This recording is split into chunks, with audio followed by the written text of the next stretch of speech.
दोस्तों पिछले वीडियो में हमने बात की थी कि एक सैलरीड और मिडिल क्लास पर्सन के लिए फाइनेंशियल इंडिपेंडेंस अचीव करके अर्ली रिटायरमेंट का मूल मंत्र क्या है। अब आज के वीडियो में हम बात करेंगे कि आज की तारीख में फायर अचीव करने के लिए आपको कितने पैसों की या कॉर्पस की जरूरत पड़ेगी। लेकिन उससे पहले आपको अपने आप से एक बहुत ही इंपॉर्टेंट सवाल पूछना पड़ेगा। सवाल यह है कि what are your monthly expenses. आज आपको अपना घर चलाने के लिए हर महीने कितने पैसों की जरूरत पड़ती है। उसके बाद ही हम ये डिसाइड कर पाएंगे कि what will be the total required corpus. अब या तो हम इस कॉर्पस को एज अ कैश रखेंगे या फिर किसी अच्छे एसेट में इन्वेस्ट करेंगे जहां से हमें हर महीने रेगुलर इनकम मिलती रहे, जिसके लिए एक होती है फिजिकल एसेट्स, जिसे टेंजिबल एसेट्स भी कहा जाता है क्योंकि इन एसेट्स को हम छू सकते हैं, जैसे कि आपकी लैंड, प्रॉपर्टीज, गोल्ड, सिल्वर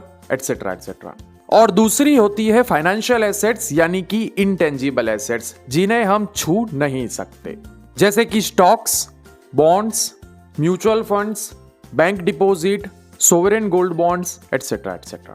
अब दोस्तों क्योंकि यहां बात है फाइनेंशियल इंडिपेंडेंस की, रेगुलर इनकम की और अर्ली रिटायरमेंट की, तो यहां सबसे इंपॉर्टेंट सवाल अब ये आता है कि which asset to choose for regular income, जो कि डिपेंड करेगा दो फैक्टर्स पे। पहला, yield on the investment amount, which can be somewhere around and between 2% to 8%।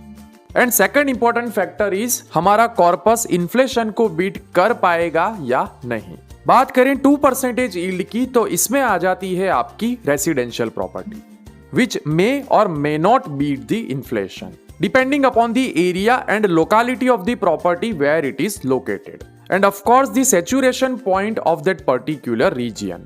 उसके बाद आता है yield of 3% to 4%। इसमें आ जाता है आपका किसी अच्छी नेशनलाइज्ड बैंक का सेविंग्स बैंक अकाउंट, जिसमें हर साल आपको 3 से 4% के आसपास का ब्याज दिया जाता है। अब आप ये अच्छे से जानते हैं कि ये पर्टिकुलर इंस्ट्रूमेंट इन्फ्लेशन को कभी भी बीट नहीं कर सकता, क्योंकि यहां इंटरेस्ट के अलावा आपका कैपिटल ग्रो नहीं होने वाला।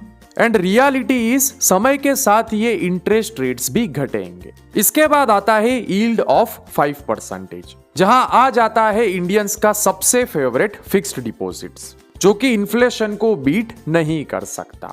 ईयर ऑन ईयर इसका इंटरेस्ट रेट फ्लक्चुएट होता है और इन्फ्लेशन पूरे कैपिटल के परचेजिंग पावर को डिस्ट्रॉय करता है। इसके बाद आता है यील्ड ऑफ 6%, जिसमें आ जाती है आपकी rental income from commercial properties, which I think is one of the best investment for long term, because it can beat the inflation very easily. But percentage growth in its price will completely depend upon locality and area where your property is located. एक और चीज आती है 6% yield में, and that is your mutual funds. जी हाँ, I am talking about SWP in the mutual funds, that is systematic withdrawal plan, जो कि सिर्फ 6% तक सीमित नहीं है। यहां आप चाहो तो 7% का विड्रॉवल रेट भी सेट कर सकते हो। In fact yield of 8% is also possible in SWP, but the most recommended and advisable is the withdrawal rate of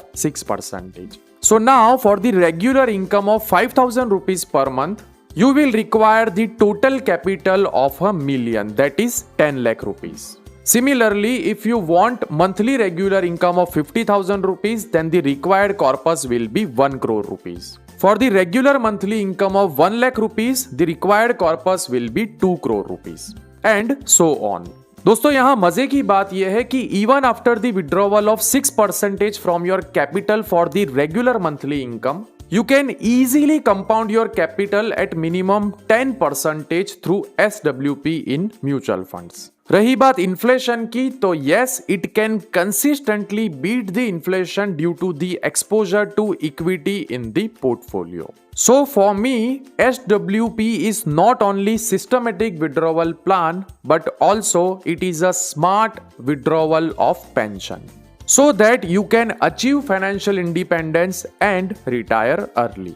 अगले वीडियो में हम बात करेंगे कि कैसे आप SWP के लिए कॉर्पस इकट्ठा कर सकते हो, SWP काम कैसे करता है, and 2 different ways to achieve financial independence through SWP in mutual funds. तब तक के लिए keep educating yourself, happy investing, जय हिंद।